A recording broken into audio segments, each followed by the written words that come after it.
एक रियासत में एक बूढ़े शख्स को रोटी चोरी करते पकड़ा गया। इलाके के कुछ लोग इसे पकड़कर वक्त के काजी के पास ले गए। काजी ने बूढ़े बाबा से काफी सवालात किए, लेकिन बाबा ने कोई जवाब नहीं दिया। बालाखिर काजी ने फैसला यूं सुनाया, बाबा जी रोटी चोरी करने के जुर्म में 1 रुपया तंदूर के मालिक को बतौर जुर्माना अदा करेंगे।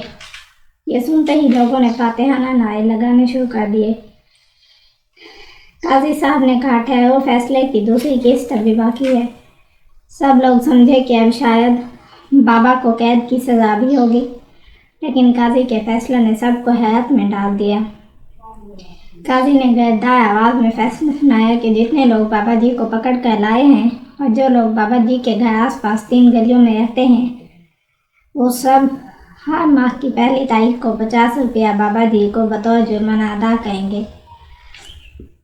लोगों ने इसकी वजह पूछी तो काजी ने जवाब दिया, ना बाबा की उम्र चोरी की है, ना बाबा पेशावर चोर लगते हैं, क्योंकि अगर चोर होते तो अपनी सफाई अच्छे अंदाज से पेश करते, जैसा कि चोरों का दस्तूर है। बाबा जी को भूख ने चोरी तक पहुंचाया है। इसका सबसे बड़ा सबब बाबा के पड़ोसी हैं, जिन्होंने कभी बाबा की खबर ना दी, तो इसलिए बाबा सिर्फ एक रोटी के चोर हैं, जबकि बाबा जी का पूरा मोहल्ला इंसानियत का चोर है। जो सदा मैंने सुनाई है, हकीकत में ये तुम्हारा फर्ज था जो तुम अदा ना कर सके, इसलिए इसको जुर्म का नाम दे दी गया। काजी के फैसले ने बाबा जी की आंखों से आंसू निकाल लिए, जबकि तमाशबीनों की गर्दन झुका दी।